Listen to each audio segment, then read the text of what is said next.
तेजस्वी को भारतीय जनता पार्टी परेशान कर रही है, क्या लगता है आपको? वो कहाँ आरोप लगा रहे हैं कि भारतीय जनता पार्टी हमें फंसा रही है। हम लोग पिछले बार भी किए थे, अभी भी हम लोग नवादा में करेंगे, हम लोग सासाराम में करेंगे। नमस्कार, भारत लाइव देख रहे हैं आप। बिहार में एमएलसी चुनाव को लेकर गठबंधन के अंदर चर्चा चल रही है और तैयारियां भी शुरू हो चुकी है। ऐसे में हमारे साथ चंदन झा मौजूद हैं, राष्ट्रीय प्रवक्ता हैं भारतीय जन परिवार पार्टी। जानने की कोशिश करेंगे, एनडीए गठबंधन में पिछले दिनों ये चुनाव लड़े थे, एनडीए का समर्थन इन्होंने किया था। इस बार एनडीए गठबंधन को लेकर क्या नजरिया है आपका? एमएलसी के 5 सीटों पर चुनाव हो रहे हैं, स्नातक और शिक्षक वाले। देखिए, हम लोग पहले भी चुनाव में एनडीए को समर्थन करते रहे हैं, भाजपा को समर्थन देते रहे हैं और अभी भी जो 5 सीट पर चुनाव हो रहा है, सारण में शिक्षक के चुनाव हो रहा है, स्नातक वाला चुनाव हो रहा है, गया में हो रहा है, कोसी में हो रहा है, लगभग हम लोग हर सीट पर जो है भाजपा के साथ कदम से कदम मिलाकर चल रहे हैं। क्योंकि हम लोग अब तक जो करते आए हैं उससे भाजपा नेतृत्व भी अपने आप को मैंने सेटिस्फाइड पाया है। हमने कुंडली में इनको जिस तरह से मदद किया, जिस तरह से सहयोग किया और हमने अपना वोट इनको जिस तरह से ट्रांसप्लांट करवाया जी, उससे भाजपा नेतृत्व भी हम पर अपनी विश्वास जताई है, भरोसा जताई है। उसी भरोसा के साथ हम इनके साथ कदम से कदम उठाकर चल रहे हैं। एक सवाल लगातार उठ रहा है कि अभी जो हालिया दिनों में राजनीति हो रही है, खासतौर पर बिहार की बात करें, बिहार की सरकार में तेजस्वी यादव को सीबीआई ईडी का समन मिल रहा है। चर्चा है कि तेजस्वी को भारतीय जनता पार्टी परेशान कर रही है, क्या लगता है आपको? देखिए, भारतीय जनता पार्टी तो डायरेक्ट रूप से कहीं किसी को न फंसाती है न बचाती है। और सीबीआई जो एजेंसी है या ईडी जो है वो तो सरकारी संस्था है। उनका काम है कि गलत गलत लोगों पर कार्रवाई करना, अनुसंधान करना, अनुसंधान में जो गलत पाए जाते हैं उन पर वो कार्रवाई करती है, उन पर वो छापामारी लगातार करते हैं, लगातार उनके खिलाफ में वो कोर्ट में जाते हैं, जहां उनको उचित स्तर पर देना पड़ता है वो देते हैं। आज राजद के लोग खुलेआम इस तरह के ये लगाते हैं। तो जितने लोग इस देश में सही राजनीतिज्ञ हैं वो कहां आरोप लगा रहे हैं कि भारतीय जनता पार्टी हमें फंसा रही है। क्योंकि वही लोग आरोप लगा रहे हैं जो पहले से दागी हैं, जो पहले से किसी न किसी कांड में संलिप्त हैं, किसी न किसी घोटाले में संलिप्त है। वही लोग इस तरह के राहुल गांधी की भी सदस्यता गई है, उसको लेकर भी चर्चा है कि भाजपा विपक्षी दल के जो नेता आगे बढ़ रहे होते हैं उनको रोकने का प्रयास करती है।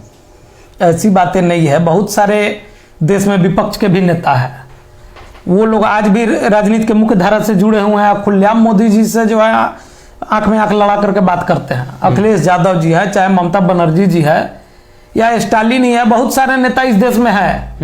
क्या सभी को भारतीय जनता पार्टी फंसा रही है?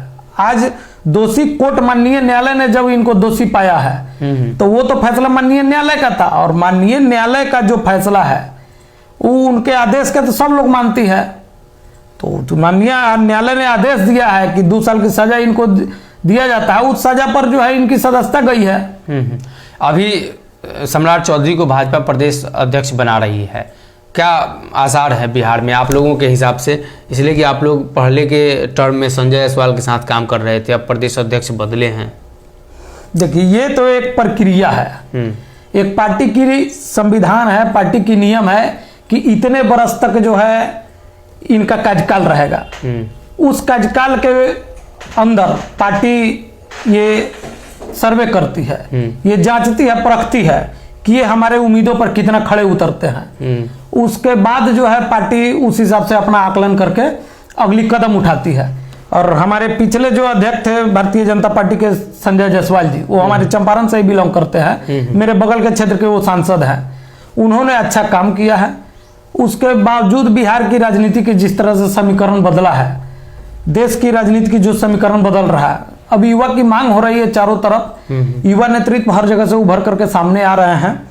उस हिसाब से युवा पर भारतीय जनता पार्टी ने दाव लगाया है। आने वाला समय बिहार में युवाओं का है, इसलिए भारतीय जनता पार्टी ने यशस्वी नेता सम्राट चौधरी जी को प्रदेश अध्यक्ष बना करके एक नई का दौरा भी होने वाला है बिहार में। क्या लगता है आपको, कैसा रहेगा? देखिए, अब आने वाले समय में 2024 लोकसभा चुनाव का समय आ रहा है, तो अब तो हर दल के राजनीतिक चेहरों का दौड़ा हर राज्य में बढ़ गया है। तो उसी हिसाब से हमारे देश के गृह मंत्री अमित शाह जी भी इससे पिछले बार भी चंपारण में दौरा किए थे, अभी भी उनका दौरा आने वाले समय में आप लोग भी स्वागत करिएगा। हम लोग पिछले बार भी किए थे, अभी भी हम लोग नवादा में करेंगे, हम लोग सासाराम में करेंगे, क्योंकि जब एनडीए के सहयोगी के तौर पर हम लोग काम कर रहे हैं, तो जहां भी कार्यक्रम होगा, जहां भी हम लोग को आदेश मिलेगा कि कदम से कदम मिलाकर चलना है, हम लोग चलेंगे। जी देखिए, भारतीय जन परिवार पार्टी इसके पहले भी भारतीय जनता पार्टी के साथ और भाजपा गठबंधन में कहीं ना कहीं अपने आप को इसके पहले चुनाव में पाया और भारतीय जनता पार्टी का समर्थन भी किया था। और एक बार फिर से इनका मानना है कि आने वाले दिनों में भारतीय जनता पार्टी वाली एनडीए गठबंधन में चुनाव लड़ेंगे। और अमित शाह के स्वागत को लेकर जो तैयारियां हैं, सिर्फ भाजपा ही नहीं कर रही है, एनडीए के वो तमाम दल कर रहे हैं, इसलिए कि अब गठबंधनों का दौर है, तो चुनावी वक्त है और ऐसे में शाह का स्वागत नवादा में भी और सासाराम में भी किया जाएगा।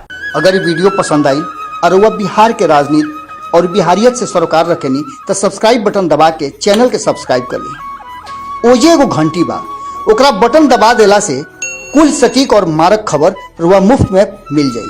अगर रुआ पत्रकारिता के हमनी के नया प्रयोग में सहयोग कर चाहतानी तो ज्वाइन बटन दबा दी।